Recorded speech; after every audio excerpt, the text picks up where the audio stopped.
Assalamualaikum warahmatullahi wabarakatuh. Baik adik-adik sekalian, bagaimana kabarnya hari ini? Jadi insya Allah sebentar kita akan masuk pada pembelajaran mengenai ketimpangan sosial. Pekan lalu kita sudah bahas mengenai bentuk-bentuk ketimpangan sosial, dan hari ini adalah kita akan bahas bersama mengenai ketimpangan sosial sebagai dampak perubahan sosial di tengah globalisasi.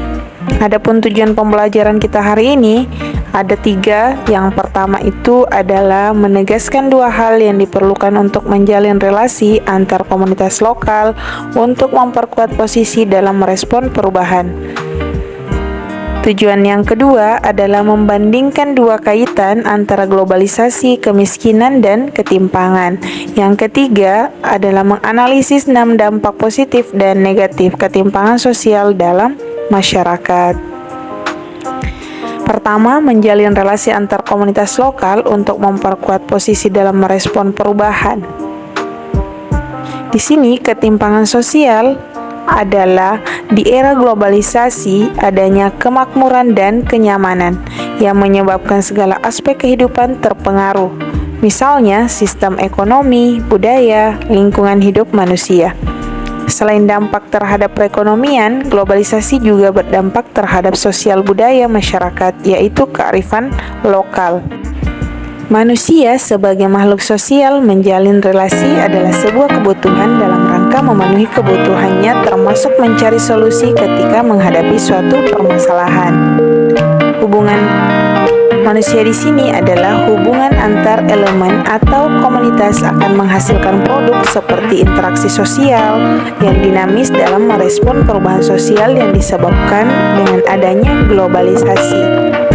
Selanjutnya, hal-hal yang mempengaruhi keberagaman masalah yang dihadapi oleh komunitas lokal. Yang pertama, tidak ada 2 komunitas yang sama. Yang kedua, perbedaan cara memakai sesuatu. Yang ketiga, perbedaan level partisipasi masyarakat. Yang keempat adalah latar pendidikan yang berbeda.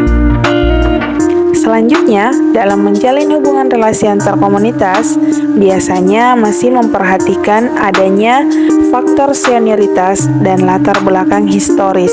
Yang kedua adalah harus saling menghargai masyarakat dan menepati lahan atau kekuasaan yang lebih dahulu. Selanjutnya, hal-hal yang diperlukan agar relasi antar komunitas lokal dapat memperkuat posisi di tengah-tengah masyarakat. Yang pertama, membangun dan mengembangkan jejaring sosial sebagai wahana pengembangan partisipasi dan aspirasi masyarakat.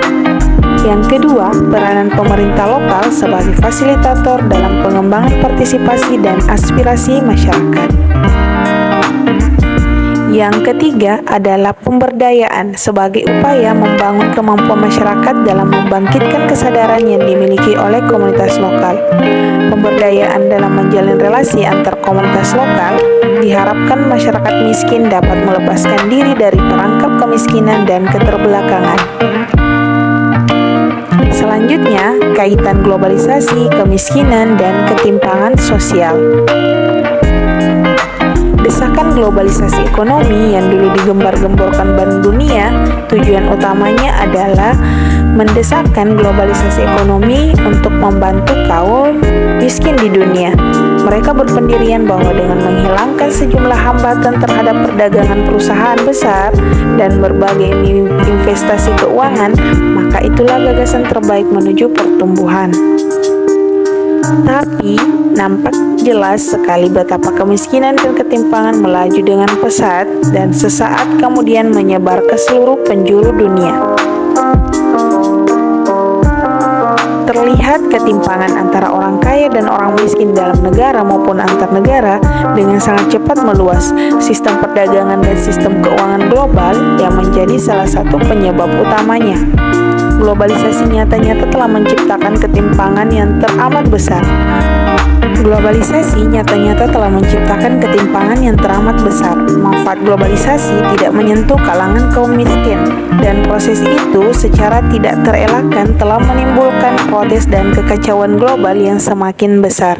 Ketimpangan global dengan cepatnya menjadi kian memburuk. Perubahan teknologi teknologi dan liberalisasi keuangan mengakibatkan pesatnya peningkatan jumlah rumah tangga secara tidak proporsional pada tingkatan yang sangat kaya di satu sisi, tanpa berpengaruh pada penyusutan jumlah rumah tangga miskin di sisi lain. Dan hal itu mengalami penurunan dari 1988 sampai 1993. Bagian pendapatan dunia diterima oleh 10% penduduk termiskin dari penduduk dunia yang menyusut lebih dari seperempatnya. Sementara bagian yang diterima oleh 10% penduduk terkaya meningkat 8%.